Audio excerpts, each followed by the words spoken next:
ಹೊಸ ವರ್ಷದ ಆರ್ಥಿಕ ಶುಭಾಶಯಗಳು. Happy new year to all. ಹೊಸ ವರ್ಷಕ್ಕೆ ಹೊಸ ಸುದ್ದಿ ಅನ್ನಗೆ ನಿಫ್ಟಿ ಮತ್ತು ಬ್ಯಾಂಕ್ ನಿಫ್ಟಿ ಆಲ್ ಟೈಮ್ ಆಗಿ ಹೊಡೆದಿದೆ ಇವತ್ತು. ಸೊ ಇನ್ನು 2025 ಅಲ್ಲಿ ಮೆಟಲ್ ಯಾವ ತರ ಪರ್ಫಾರ್ಮೆನ್ಸ್ ಮಾಡಿದೆ, ಇನ್ನು ಅದ್ರ ಜೊತೆಗೆ ಏನೆಲ್ಲ ಫ್ಯಾಕ್ಟರ್ ಕನ್ಸಿಡರ್ ಮಾಡಬೇಕು 2026 ಅಲ್ಲಿ, ಮತ್ತೆ ಯಾವ ತರ ಮೂವ್ಮೆಂಟ್ ಕೊಡ್ಬೋದು 2026 ಅಲ್ಲಿ ಅಂತ ನೋಡೋಣ.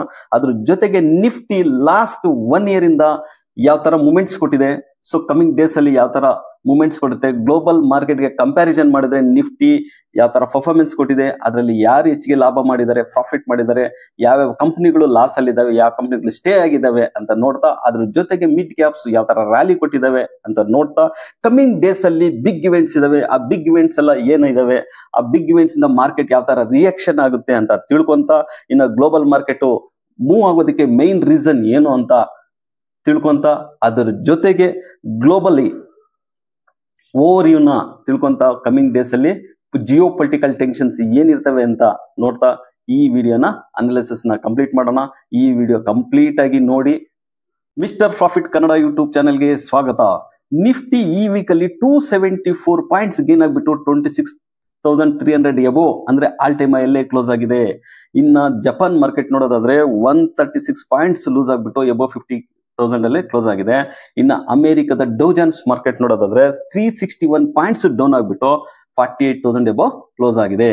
ಇನ್ನ ಇವೆಂಟ್ಸ್ ಬಗ್ಗೆ ನಾವು ಮಾತಾಡೋದಾದ್ರೆ 2025 ಅಲ್ಲಿ ಎಲ್ಲ ಮೇಜರ್ ಇವೆಂಟ್ಸ್ ಆಗಿದಾವೆ. ಸೊ 2025 ಅಲ್ಲಿ ಫಸ್ಟ್ ಬಂದ್ಬಿಟ್ಟು ಇಂಡಿಯಾ ಪಾಕಿಸ್ತಾನ್ ವಾರ್ ಅಂದ್ರೆ ಆಪರೇಷನ್ ಸಿಂಧೂರ ಇದರಿಂದ ಸ್ಟಾರ್ಟ್ ಆಗುತ್ತೆ. ಅದ್ರ ಜೊತೆಗೆ ಇನ್ನು ರುಪಿ ಈ ವರ್ಷ ತುಂಬಾ ಫಾಲ್ ಆಗಿದೆ, ಮೋರ್ ದೆನ್ 5% ಅಷ್ಟು ಡಿಪ್ರಿಶಿಯೇಟ್ ಆಗಿದೆ. ಅದ್ರ ಜೊತೆಗೆ RBI 125 ಪಾಯಿಂಟ್ಸ್ BPS ನ ರೇಟ್ ಕಟ್ ಮಾಡಿದ್ದಾರೆ. ಇನ್ನು ಫೆಡರಲ್ ರಿಸರ್ವ್ ಬ್ಯಾಂಕ್ ಅವರು ಅಷ್ಟೇ, ಅವರು ರೇಟ್ ಕಟ್ ಮಾಡಿದ್ದಾರೆ. 10 ಇಯರ್ಸ್ ಬಾಂಡ್ ಈಲ್ಡ್ ನೋಡೋದಾದ್ರೆ ಅದು ಸಿಗ್ನಿಫಿಕೆಂಟ್ಲಿ ಫಾಲ್ ಆಗ್ತಾ ಬಂದಿದೆ, ಯಾವುದೇ ಒಂದು ಇಂಪ್ರೂವ್ಮೆಂಟ್ಸ್ ಅಂತೂ ಕಾಣಲಿಲ್ಲ.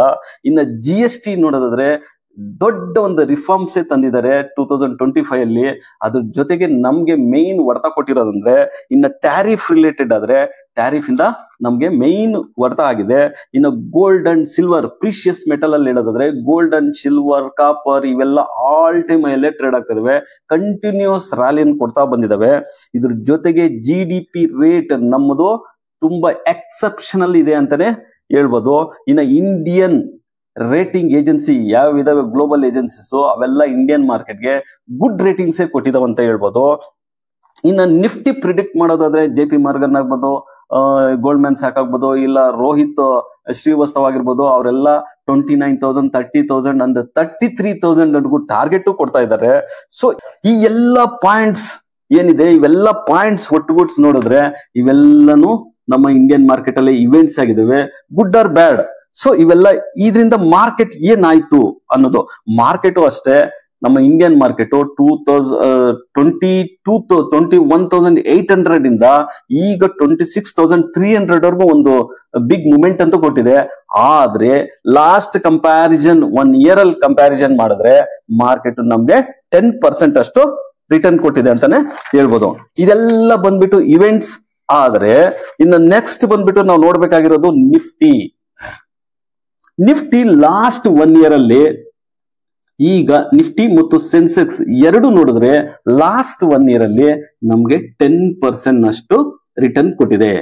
ಆದ್ರೆ ಡಾಲರ್ ಕಂಪ್ಯಾರಿಸನ್ ನೋಡಿ, ಇಲ್ಲಿ ನಾವು ಇಂಪಾರ್ಟೆಂಟ್ ಆಗಿ ನೋಡ್ಬೇಕಾಗಿರೋದು ನಿಫ್ಟಿನ dollar and Nifty and precious metal market ಅಲ್ಲಿ ಈ ಮೂರನ್ನು ಕ್ಯಾಲ್ಕುಲೇಟ್ ಮಾಡಿ ನೋಡೋದಾದ್ರೆ ನಮ್ದು ಅಂದ್ರೆ ನಿಫ್ಟಿ ಡಾಲರ್ ಕಂಪ್ಯಾರಿಸನ್ ಮಾಡಿದಾಗ ಡಾಲರ್ 5% ಡಿಪ್ರಿಶಿಯೇಷನ್ ಆಗಿರೋದ, ರುಪಿ ಡಿಪ್ರಿಶಿಯೇಟ್ ಆಗಿರೋದ್ರಿಂದ ನಮ್ಮ ಮಾರ್ಕೆಟ್ 10% ಆಗಿದ್ರು 5% ಫಾರಿನ್ ಇನ್ಸ್ಟಿಟ್ಯೂಷನ್ ಅವ್ರಿಗೆ ರಿಟರ್ನ್ ಬಂದಿರೋದು.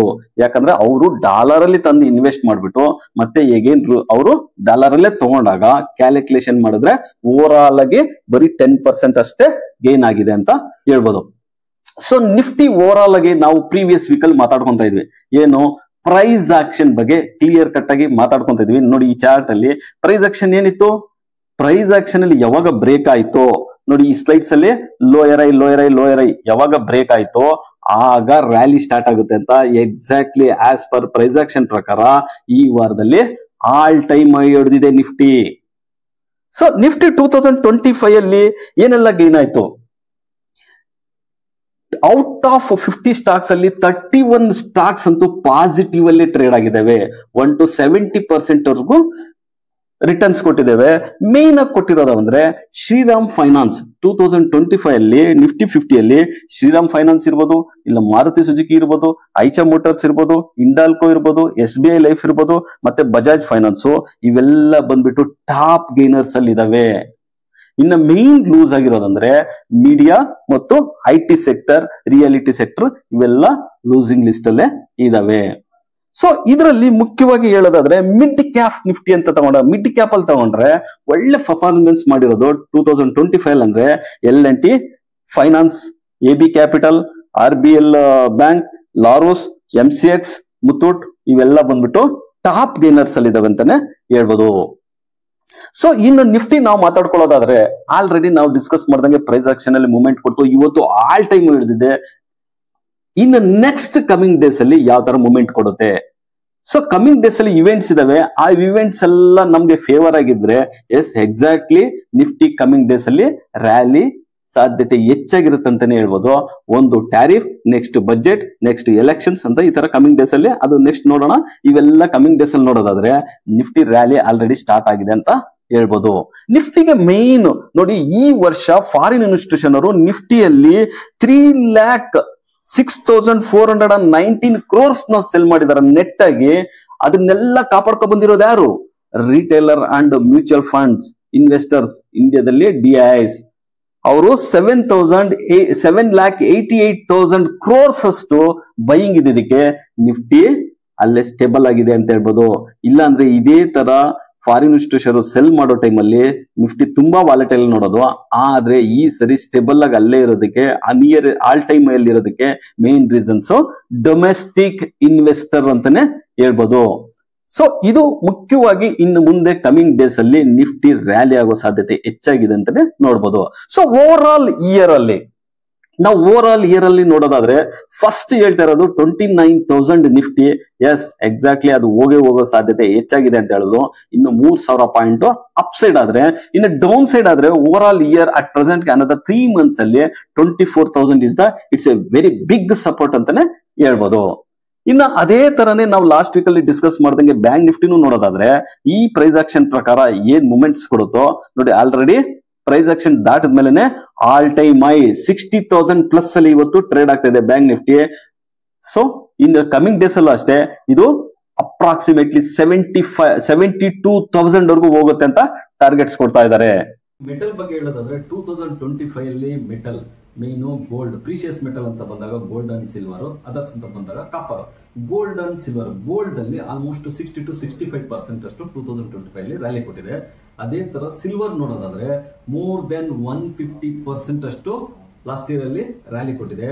ಇನ್ನು ಕಾಪರ್ ಅಷ್ಟೇ ಮೋರ್ ದೆನ್ 40% ಅಷ್ಟು ರ್ಯಾಲಿ ಕೊಟ್ಟಿದೆ. ಸೊ ಈಗ ಗೋಲ್ಡ್ ಬಗ್ಗೆ ಹೇಳೋದಾದ್ರೆ ಗೋಲ್ಡ್ ಲಾಸ್ಟ್ ಒಂದು ಡಿಪ್ ಆದಾಗಿಂದ ಬಿಗಿನಿಂಗ್ ಆಫ್ ದ ವೀಕ್ ಏನಿತ್ತು $300 ಒಂದು ಬಿಗ್ ಫಾಲ್ ಆಯ್ತು. ಆ ಫಾಲ್ ಆದ್ಮೇಲೆ ಅದು ರೇಂಜ್ ಕೊಂಡಲ್ಲೇ ಟ್ರೇಡ್ ಆಗ್ತಾ ಇವತ್ತು ಸ್ವಲ್ಪ ಮೂವ್ಮೆಂಟ್ ಕೊಟ್ಟಿದೆ. ಇದು ಮೇನ್ ರೀಸನ್ ಬಂದ್ಬಿಟ್ಟು ಗೋಲ್ಡ್ ಬಿಹೇವಿಯರ್ ಬೇರೆ. ಗೋಲ್ಡ್ ನ ನಾವು ಪ್ರೀಶಿಯಸ್ ಮೆಟಲ್ ಅಲ್ಲಿ ಬೈ ಮಾಡಿ ರಿಸರ್ವ್ ಮಾಡಿ ಹ್ಯಾಪಿನೆಸ್ ತರುವಂತದ್ರಲ್ಲಿ ಗೋಲ್ಡ್ ತುಂಬಾ ಇಂಪಾರ್ಟೆಂಟ್ ರೋಲ್ ಆಗಿರುತ್ತೆ. ಸೊ ಗೋಲ್ಡ್ ಗೆ ನೆಕ್ಸ್ಟ್ 2026 ಅಲ್ಲಿ ಟಾರ್ಗೆಟ್ ಇರೋದು $5,300 per ounce ಅಷ್ಟು ಟಾರ್ಗೆಟ್ ಕೊಡ್ತಾ ಇದ್ದಾರೆ. ಸಿಲ್ವರ್ ಒಂದು ಪ್ರೀಶಿಯಸ್ ಮೆಟಲ್ ಅಲ್ಲಿ ನಾವು ರಿಸರ್ವ್ ಮಾಡ್ತೀವಿ, ಜೊತೆಗೆ ಇದು ಇಂಡಸ್ಟ್ರಿಯಲ್ ಡಿಮ್ಯಾಂಡ್ ಇರೋದ್ರಿಂದ ಅಲ್ಲಿ ಯೂಸ್ ಮಾಡ್ತೀವಿ. ಸೊ ಅದರಿಂದನೇ ಸಿಲ್ವರ್ಗೆ ಒಂದು ಪ್ರತ್ಯೇಕವಾದ ಒಂದು ಪ್ರಾಮುಖ್ಯತೆ ಇದೆ. ಅದ್ರ ಜೊತೆಗೆ US ಅವರು ಇದು ಕ್ರಿಟಿಕಲ್ ಮಿನರಲ್ ಅಂತ ಅನೌನ್ಸ್ ಮಾಡೋ ಸಾಧ್ಯತೆ ಇದೆ ಅಂತ ಹೇಳ್ತಾ ಇದ್ದಾರೆ. ಸೊ ಅದೇ ತರ ನಾವು ಕಾಪರ್ ನೋಡೋದಾದ್ರೂ ಅಷ್ಟೇ, ಕಾಪರ್ ಜಸ್ಟ್ ನಾವು ಯೂಸ್ ಮಾಡೋದಕ್ಕೆ ಮಾತ್ರ ತಗೊಂತೀವಿ, ಯಾವುದೇ ಒಂದು ರಿಸರ್ವ್ ಅಂತೂ ಮಾಡಲ್ಲ. ಸೊ ಈ ಒಂದು ಇವಾಗ ಸಿಲ್ವರ್ ಮೂವ್ ಆಗುತ್ತಾ ಇಲ್ವಾ ಅಂಡ್ ಕಾಪರ್. ಸೊ ಸಿಲ್ವರ್ ಬಂದ್ಬಿಟ್ಟು ನೆಕ್ಸ್ಟ್ ಈ ಒಂದು ಜಾನ್ ಮಿಡ್ ಅಲ್ಲಿ ಒಂದು ನಮ್ಗೆ ಡಾಟಾ ಬರುತ್ತೆ, ಡಿಮ್ಯಾಂಡ್ ಅಂಡ್ ಸಪ್ಲೈಗೆ, ಇಂಡಸ್ಟ್ರಿಯಲ್ ಡಿಮ್ಯಾಂಡ್ ಆಗಿರ್ಬೋದು ಇಲ್ಲ ಸಪ್ಲೈಗೆ ಆಗಿರ್ಬೋದು, ಮ್ಯಾಚ್ ಆಗುತ್ತಾ ಇಲ್ವಾ. ಸೊ ಮ್ಯಾಚ್ ಆಗ್ಬಿಟ್ಟು ಏನಾದ್ರೂ ಚೈನಾ ರಿಸ್ಟ್ರಿಕ್ಷನ್ ಕನ್ಫರ್ಮೇಶನ್ ಆದ್ರೆ ಆಗ ಹೆಚ್ಚಿಗೆ ರ್ಯಾಲಿ ಆಗೋ ಸಾಧ್ಯತೆ ಹೆಚ್ಚಾಗಿರುತ್ತೆ. ಇಲ್ಲಾಂದ್ರೆ ಸ್ಟೇ ಆಗಿ ಸ್ಲೋಲಿ ಡೌನ್ ಬರೋ ಸಾಧ್ಯತೆ ಹೆಚ್ಚಾಗಿರುತ್ತೆ. ಸೊ ಟಾರ್ಗೆಟ್ ಅಂತೂ rich dad and poor dad ಆದ ರಾಬರ್ಟ್ ಕಿಯೋಸಕಿ ಅವರ ಪ್ರಕಾರ ಅದು $200 per ounce ಹೋಗೋ ಸಾಧ್ಯತೆ ಹೆಚ್ಚಾಗಿದೆ ಅಂತಾನೆ ಹೇಳ್ಬೋದು. ಇನ್ನು ಕಾಪರು ಅಷ್ಟೇ. ಸೊ ಕಾಪರ್ ಇಂಡಸ್ಟ್ರಿಯಲ್ ಡಿಮ್ಯಾಂಡ್ ಇಂದಾನೆ ಅದು ಪ್ರೈಸ್ ಇನ್ಕ್ರೀಸ್ ಆಗ್ತಾ ಇರೋದು. ಸೊ ನೆಕ್ಸ್ಟ್ ಸಿಲ್ವರ್ ಅಂತ ಹೇಳ್ತಾರೆ. ಆದ್ರೆ ಇದು 2011 ನಲ್ಲಿ ರಾಬರ್ಟ್ ಕಿಯೋಸಕಿ ಹೇಳಿದ ಪ್ರಕಾರ ಅದು 2011 ಹೈ ಏನಿತ್ತು ಈಗ ಅದೇ ಹೈಗೆ ಬಂದಿದೆ. ಸೊ ಇನ್ನು ಮುಂದೆ ಆ ಡಾಟಾ ಬಂದ್ಮೇಲೆ ಡಿಮ್ಯಾಂಡ್ ಅಂಡ್ ಸಪ್ಲೈ ಸೊ ಆ ಮ್ಯಾಚ್ ಆದ್ರೆ ಮಾತ್ರ ನೆಕ್ಸ್ಟ್ ರ್ಯಾಲಿ ಇರುತ್ತೆ, ಇಲ್ಲಾಂದ್ರೆ ಡೌನ್ ಆಗೋ ಸಾಧ್ಯತೆ ಹೆಚ್ಚಾಗಿದೆ ಅಂತ ಹೇಳ್ಬೋದು. ಸೊ ಇದರಿಂದನೇ ಇನ್ನು 2026 ಅಲ್ಲಿ ನಾವು ಈ ಡೇಟಾನೇ ತುಂಬಾ ಇಂಪಾರ್ಟೆಂಟ್ ರೋಲ್ ಏನು ಸಿಲ್ವರ್ ಅಂಡ್ ಕಾಪರ್ ರ್ಯಾಲಿ ಕೊಡೋದಕ್ಕಂತ ಹೇಳ್ಬೋದಾಗಿದೆ. ಇನ್ನು ಗ್ಲೋಬಲ್ ಮಾರ್ಕೆಟ್ ಕಂಪ್ಯಾರಿಸನ್ ಮಾಡೋದು ನೋಡೋದಾದ್ರೆ ಗ್ಲೋಬಲ್ ಮಾರ್ಕೆಟ್ ಅಲ್ಲಿ US ಮಾರ್ಕೆಟ್ ಆಗಲಿ, ಜಪಾನ್ ಮಾರ್ಕೆಟ್ ಆಗಲಿ, ಇಲ್ಲ ಚೈನಾ ಮಾರ್ಕೆಟ್ ಆಗಲಿ, ಜರ್ಮನ್ ಮಾರ್ಕೆಟ್ ಆಗಲಿ, ಈ ಮಾರ್ಕೆಟ್ಸ್ ಎಲ್ಲ ಮೂವ್ಮೆಂಟ್ ಆಗೋದಕ್ಕೆ ಮೇನ್ ರೀಸನ್ ಬಂದ್ಬಿಟ್ಟು AI, ನೆಕ್ಸ್ಟ್ ಬಂದ್ಬಿಟ್ಟು ಮೆಟಲ್ ಅಂತಾನೆ ಹೇಳ್ಬೋದು. ಇನ್ನ ಅದನ್ನೆಲ್ಲ ಬಿಟ್ಬಿಟ್ಟು ಇನ್ನ ನೆಕ್ಸ್ಟ್ ಕಮಿಂಗ್ ಡೇಸ್ ಅಲ್ಲಿ ಇವೆಂಟ್ಸ್ ಏನೇನಿದಾವೆ, ಜಾನ್ ಅಲ್ಲಿ ಇವೆಂಟ್ಸ್ ಇರೋದಂದ್ರೆ ಮೇನ್ ಫೆಡ್ ಮಾನಿಟರಿ ಪಾಲಿಸಿ ಇದೆ ಜಾನ್ ಎಂಡ್ ಅಲ್ಲಿ. ಸೊ ಮಾನಿಟರಿ ಪಾಲಿಸಿಯಲ್ಲಿ ಫೆಡ್ ರೇಟ್ ಕಟ್ ಮಾಡುತ್ತಾ ಇಲ್ವಾ ಅನ್ನೋದೇ ತುಂಬಾ ಇಂಪಾರ್ಟೆಂಟ್ ಆಗಿರುತ್ತೆ. ಸೊ ಅದು ಒಂದು ಪ್ಲೇ ಮಾಡುತ್ತೆ ಏನು ಮಾರ್ಕೆಟ್ ಅಲ್ಲಿ. ಅದ್ರ ಜೊತೆಗೆ ಫೆಬ್ರವರಿ 1st ಅಲ್ಲಿ ಬಜೆಟ್ ಇರುತ್ತೆ. ಬಜೆಟ್ ಅಲ್ಲಿ ಆಲ್ರೆಡಿ ನಾವು ಎಷ್ಟೋ ಸರಿ ಡಿಸ್ಕಸ್ ಮಾಡ್ದಂಗೆ ಬಜೆಟ್ ಅಲ್ಲಿ ನೆಕ್ಸ್ಟ್ ರೈಲ್ವೆ ಆಗ್ಲಿ, ಇನ್ಫ್ರಾಸ್ಟ್ರಕ್ಚರ್ ಆಗ್ಲಿ, ಇನ್ನ ಡಿಫೆನ್ಸ್ ಆಗ್ಲಿ ತುಂಬಾ ಒತ್ತು ಕೊಟ್ಟು ಅದ್ರ ಜೊತೆಗೆ ಅಗ್ರಿ ಪ್ರಾಡಕ್ಟ್ ಆಗ್ಲಿ ಇವೆಲ್ಲ ರ್ಯಾಲಿ ಕೊಡೋ ಸಾಧ್ಯತೆ ಹೆಚ್ಚಾಗಿರುತ್ತೆ ಅನ್ಬೋದು. ಇನ್ನು ಅದ್ರ ಜೊತೆಗೆ ನೆಕ್ಸ್ಟ್ ಇವೆಂಟ್ ಇರೋದಂದ್ರೆ ಸ್ಟೇಟ್ ಎಲೆಕ್ಷನ್ಸ್ ಅಂತ ಹೇಳ್ಬೋದು. ಅದೇನ್ ಮೇಜರ್ ಇಂಪ್ಯಾಕ್ಟ್ ಆಗಲ್ಲ, ಆದ್ರೆ ಮೈನರ್ ಇಂಪ್ಯಾಕ್ಟ್ ಆಗೋ ಸಾಧ್ಯತೆ ಇರಬಹುದು. ಯಾಕಂದ್ರೆ ವೆಸ್ಟ್ ಬೆಂಗಾಲ್, ಒರಿಸ್ಸಾ, ತಮಿಳುನಾಡು ಇವೆಲ್ಲ ಎಲೆಕ್ಷನ್ಸ್ ಇದಾವೆ. ಇನ್ನ ಅಪ್ಪರ್ ಹೌಸ್ ಅಲ್ಲಿ ಏನಾದ್ರೂ ಮೆಜಾರಿಟಿಗೆ ಪ್ರಾಬ್ಲಮ್ ಆಗ್ಬಹುದಾ ಈ ಎಲೆಕ್ಷನ್ ಇಂದ, ಅದು ಇನ್ನು ಕಾದ್ ನೋಡ್ಬೇಕಾಗುತ್ತೆ. ಅದ್ರ ಜೊತೆಗೆ ಇನ್ನ ರಿಸಲ್ಟ್ಸ್ ಪರ್ವ ಸ್ಟಾರ್ಟ್ ಆಗುತ್ತೆ. ಫೆಬ್ರವರಿಯಿಂದ ರಿಸಲ್ಟ್ ಪರ್ವ ಸ್ಟಾರ್ಟ್ ಆಗುತ್ತೆ. ಆ ರಿಸಲ್ಟ್ಸ್ ಅಲ್ಲಿ ಆಲ್ರೆಡಿ ಗುಡ್ ನಂಬರ್ಸ್ ಕೊಟ್ರೆ ಆಗ್ಲೂ ಸಹ ಅಷ್ಟೇ ಮಾರ್ಕೆಟ್ಗೆ ಪಾಸಿಟಿವ್ ಆಗಿ ಮೂವ್ಮೆಂಟ್ ಆಗೋ ಸಾಧ್ಯತೆ ಹೆಚ್ಚಾಗಿರುತ್ತೆ. ಅದ್ರ ಜೊತೆಗೆ ಟ್ಯಾರಿಫ್ ನೋಡಿ, ಟ್ಯಾರಿಫ್ ಅನ್ನೋದು ನವೆಂಬರ್ ಎಂಡ್ಗೆ ಕ್ಲಿಯರ್ ಆಗುತ್ತೆ ಅಂತಿದ್ರು. ನವೆಂಬರ್ ಎಂಡ್ಗೆ ಆಗ್ಲಿಲ್ಲ, ಡಿಸೆಂಬರ್ ಎಂಡ್ಗೆ ಆಗ್ಲಿಲ್ಲ. ಆದ್ರೆ ಈ ವರ್ಷದಲ್ಲಂತೂ ಹಾಗೆ ಆಗುತ್ತೆ. ಜನವರಿ ಆಗ್ಬೋದು, ಫೆಬ್ರವರಿ ಆಗ್ಬೋದು, ಇಲ್ಲ ಮಾರ್ಚ್ ಆಗ್ಬೋದು. ಈ 3 ತಿಂಗಳಲ್ಲಿ ಯಾವುದೋ ಒಂದ್ಸರಿ ಹಾಗೆ ಆಗುತ್ತೆ. ಆಗ್ಲೂ ಸಹ ಅದು ಮಾರ್ಕೆಟ್ಗೆ ಏನಾದ್ರು ಪಾಸಿಟಿವ್ ಆಗಿ ಏನಾದ್ರು ಕನ್ವರ್ಟ್ ಆದ್ರೆ ನೋಡಿ, ಈಗ ಈ ಇವೆಂಟ್ಸ್ ಎಲ್ಲ ಏನಾದ್ರು ಮಾರ್ಕೆಟ್ ಸಪೋರ್ಟ್ ಮಾಡಿದ್ರೆ ಎಸ್ ರ್ಯಾಲಿ ಇಸ್ 29,000, 30,000 ಆರ್ 33,000ಗೆ ನಿಫ್ಟಿ ಹೋಗೋದ್ರಲ್ಲಿ ಯಾವುದೇ ಒಂದು ಅನುಮಾನ ಇರಲ್ಲ. ಗ್ಯಾರಂಟಿ ಅದು ಹಿಟ್ ಆಗೋ ಸಾಧ್ಯತೆ ಹೆಚ್ಚಾಗಿರುತ್ತೆ. ಸೊ ಈ ಇವೆಂಟ್ಸ್ ಮೇಲೆನೆ ಮಾರ್ಕೆಟ್ ಬೇಸ್ ಆಗಿರುತ್ತೆ. ಸೊ ಅದು ಬಿಟ್ಟ ಮೇಲೆ ಇನ್ನ ITC company it's a very big crash ಆಗಿದೆ ಅಂತ ಹೇಳ್ಬೋದು. ಕ್ರಾಶ್ ಆಗೋದಕ್ಕೆ ಮೇನ್ ರೀಸನ್ ಟೊಬಾಕೋ ಮೇಲೆ ಮೊದಲು 28% GST ಇತ್ತು, ಈಗ 40%ಗೆ GST ಇನ್ಕ್ರೀಸ್ ಮಾಡ್ತಾ ಇದ್ದಾರೆ. ಅದ್ರ ಜೊತೆಗೆ ಚೆಸ್ ಅನ್ನೋದೇನಿತ್ತು, ಆ ಸೆಸ್ ಬಂದ್ಬಿಟ್ಟು 2,500 ಇಂದ 4,000 ವರೆಗೂ ಸೆಸ್ ಇತ್ತು. ಈಗ ಆ ಸೆಸ್ ನನ್ನ ತೆಗ್ದಾಕ್ತಾರೆ ಅಂತ ಒಂದು ಕಾನ್ಫಿಡೆನ್ಸ್ ಅಲ್ಲಿ ಇತ್ತು ಇನ್ವೆಸ್ಟರ್ಸ್ಗೆ. ಆದ್ರೆ ಆ ಸೆಸ್ಸು ಇರುತ್ತೆ. ಆ ಸೆಸ್ ಎಷ್ಟಿರುತ್ತೆ ಅಂದ್ರೆ 2,000 ಇಂದ 8,000 ವರೆಗೂ ಇರುತ್ತೆ.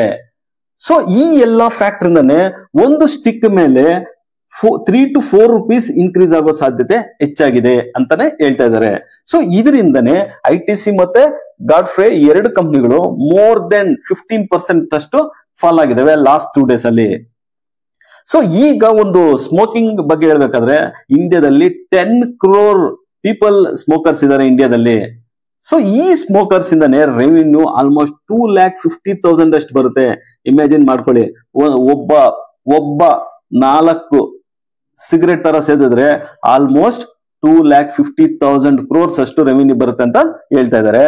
ಆದ್ರೆ ಈ ಒಂದು ಇದರಿಂದ ಏನು ಟ್ಯಾರಿಫ್ ಇನ್ಕ್ರೀಸ್ ಮಾಡ್ತಾರೆ, ಟ್ಯಾಕ್ಸ್ ಇನ್ಕ್ರೀಸ್ ಮಾಡ್ತಾರೆ, ಮತ್ತೆ ಸೆಸ್ ಇನ್ಕ್ರೀಸ್ ಮಾಡ್ತಾರೆ ಅನ್ನೋದ್ರಿಂದಾನೆ ಆಲ್ಮೋಸ್ಟ್ 50,000 crores ಅಷ್ಟು ಆಲ್ರೆಡಿ ಮಾರ್ಕೆಟ್ ಕ್ಯಾಪ್ ರಿಡ್ಯೂಸ್ ಆಗಿದೆ ITC ಕಂಪ್ನಿಗೆ ಅಂತಾನೆ ಹೇಳ್ಬೋದು.